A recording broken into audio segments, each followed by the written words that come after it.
Bismillahirrahmanirrahim. Nahmaduhu wa nusalli ala rasulihil karim, amma ba'd. Insyaallah pada kesempatan ini kita akan melanjutkan kembali pembacaan kitab Ihya Ulumuddin, masih melanjutkan tentang adab batinnya tilawah Al-Qur'an. Kita telah sampai kepada al-khamisu, adab yang kelima, yaitu at-tafahum. Apa itu tafahum? Wa huwa, adapun tafahum itu adalah ayastaudiha, hendaknya seorang qari, orang yang membaca Al-Qur'an itu mencari penjelasan min kulli ayatin, dari setiap ayat, ma kepada sesuatu yaliku yang layak biha dengan ayat tadi. Jadi yang dimaksud dengan tafahum itu adalah mencari penjelasan dari tiap-tiap ayat akan apa yang layak bagi ayat tersebut.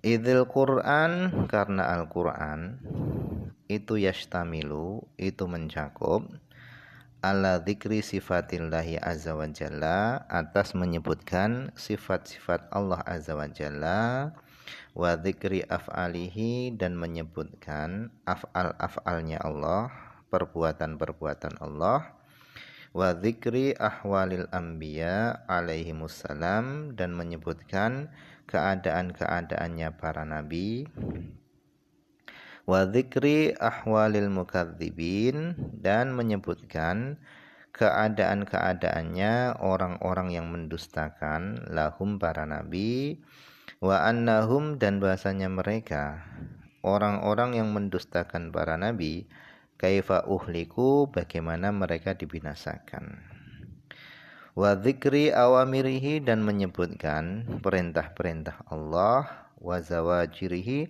dan menyebutkan juga larangan-larangan Allah, wa dzikril jannah, dan menyebutkan surga, wan nar, dan menyebutkan neraka. Jadi kenapa kita harus berusaha mencari penjelasan dari tiap-tiap ayat yang kita baca? Karena kandungan Al-Qur'an itu adalah sangat banyak. Isi Al-Qur'an itu sangat banyak. Ada yang berkaitan dengan sifat-sifat Allah, af'al-af'al Allah. Ada yang berkaitan dengan keadaan-keadaannya para nabi, yaitu keadaan-keadaannya juga orang-orang yang mendustakan mereka, bagaimana mereka dibinasakan. Dan di dalam Al-Qur'an juga ada perintah-perintah Allah dan larangan-larangan Allah. Dan juga disebutkan di dalam Al-Qur'an surga dan neraka dan yang lain-lainnya. Sehingga kita harus berusaha mencari penjelasan dari tiap-tiap ayat kepada apa yang layak bagi ayat tersebut. Amma sifatullahi azza wa jalla, adapun sifat Allah subhanahu wa ta'ala, faka qaulihi ta'ala, maka seperti firman Allah subhanahu wa ta'ala, laisa kamitslihi syai', Allah tidak serupa dengan sesuatu apapun, wa huwas samiul basir, dan Allah maha mendengar lagi maha melihat. Nah, ini adalah contoh ayat yang berkaitan dengan sifat-sifat Allah. Allah tidak sama dengan sesuatu apapun, dan Allah maha mendengar lagi maha melihat. Wa kaqaulihi ta'ala, dan seperti firman Allah ta'ala, al-malikul quddusus salamul mu'minul muhaiminul azizul jabbarul mutakabbir. Al-malikul quddus, dialah raja yang maha suci, as-salam, yang memberi keselamatan, al-mu'min, yang memberi keamanan, al-muhaimin, zat yang maha menjaga, al-aziz, yang maha perkasa, al-jabbar, yang maha berkuasa, al-mutakabbir, yang maha besar. Fal yata'ammal, maka hendaknya seorang qari itu merenungi ma'aniya hadil asma'i was sifati, merenungi makna-makna nama-nama ini dan sifat-sifat ini. Liyang kasyifa, supaya tersingkap, lahu bagi qari, asraruha, rahasia-rahasianya, rahasia-rahasia makna-makna sifat-sifat ini dan nama-nama ini. Fatahtaha, maka di bawah daripada makna-makna sifat-sifat ini dan nama-nama ini, di bawahnya itu ma'anin, ada makna-makna matfufatun yang terpendam, la tankashifu, yang mana makna-makna tadi itu tidak akan tersingkap, illa, kecuali lil muwaffaqina, kecuali bagi orang-orang yang diberi taufik. Jadi makna-makna tadi itu tidak akan tersingkap kecuali bagi orang-orang yang diberi taufik. Wa ilaihi, dan kepadanya asyara, telah mengisyarahkan Aliyun, Sayyidina Ali radhiyallahu anhu, biqaulihi, dengan perkataannya. Katanya, ma asarra ilayya Rasulullah sallallahu alaihi wasallam syai'an katamahu anin nas. Ma asarra ilayya, tidak menyembunyikan, ilayya, kepada Rasul, kepadaku. Siapa? Rasulullah sallallahu alaihi wasallam.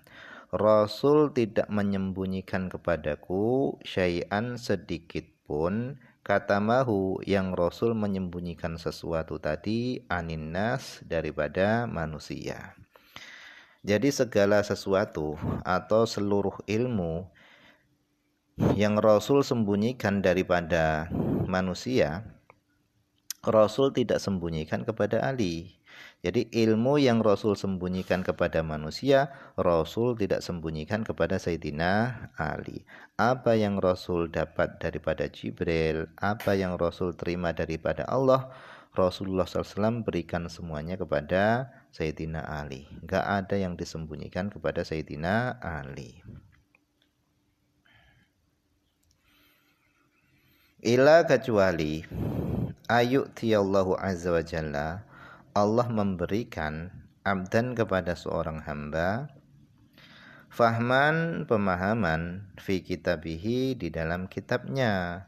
Falyakun, maka hendaknya seorang mencari, falyakun, maka hendaknya seorang menjadi harison, orang yang semangat, ala tolabi dzalikal fahmi, atas mencari pemahaman tersebut.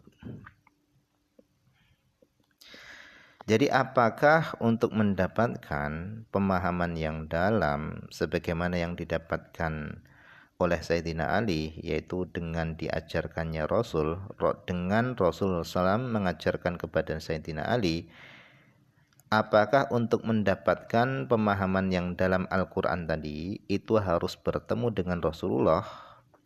Maka jawabannya tidak harus. Apabila Allah SWT menghendaki pemahaman tersebut kepada seorang hamba, maka hamba tadi akan mendapatkan pemahaman tersebut sebagaimana pemahamannya Sayyidina Ali. Maka kata Imam Ghazali, hendaknya seorang yang membaca Al-Quran itu hendaknya berusaha semangat untuk mencari pemahaman tersebut.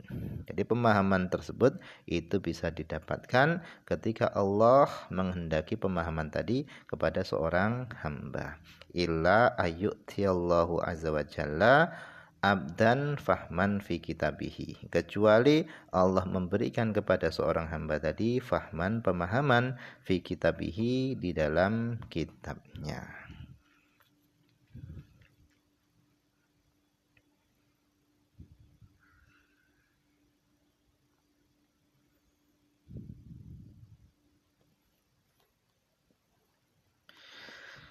Wa qala Ibnu Mas'udin radhiyallahu anhu, dan telah berkata Ibnu Mas'ud radhiyallahu anhu. Katanya, man arada ilmal awwalina wal akhirin, siapa yang menghendaki ilmunya orang-orang dahulu dan orang-orang yang akhir, fal yusawwir, maka hendaknya dia meneliti Al-Qur'ana, Al-Qur'an. Jadi kata Ibnu Mas'ud, siapa yang menghendaki ilmunya orang-orang yang dahulu dan orang-orang yang terakhir, maka hendaknya dia meneliti, mendalami Al-Quran. Jadi sebenarnya seluruh ilmu-ilmu, yaitu ilmunya orang-orang dulu dan orang-orang yang terakhir, itu sudah terkumpul di dalam Al-Quran. Tetapi karena dalamnya ilmu Al-Quran, akal-akal kita ini nggak sanggup memahaminya. Nah, kata Imam Ghazali, wa a'zamu ulumil Quran, dan paling agungnya ilmu-ilmu Al-Quran itu tahta asma'illahi azza wa jalla wa sifatihi, itu tersembunyi di bawah nama-nama Allah dan sifat-sifatnya Allah. Jadi paling besarnya ilmu-ilmu Al-Quran itu sebenarnya tersembunyi di bawah nama-nama Allah dan sifat-sifat Allah.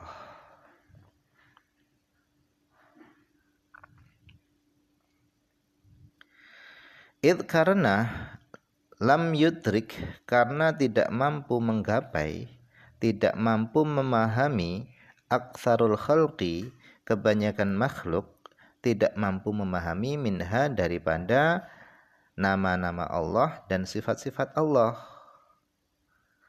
Illa, kecuali umuron, perkara-perkara laiqatan yang cocok bi afhamihim, dengan pemahaman-pemahaman mereka. Artinya ilmu-ilmu yang tersembunyi di balik nama-nama Allah dan sifat-sifat Allah itu sangat dalam, dan kebanyakan manusia itu enggak mampu memahaminya, kecuali yang mampu dipahami itu adalah perkara-perkara yang sesuai dengan pemahaman akal-akal mereka, yaitu ilmu-ilmu yang bisa digapai oleh akal-akal mereka. Walam ya'thuru, dan mereka tidak mendapatkan ala aghwariha, atas hakikat-hakikatnya nama-nama Allah dan sifat-sifat Allah tadi. Nah, mungkin ini saja dulu yang bisa dibaca pada kesempatan ini. Semoga ada manfaatnya.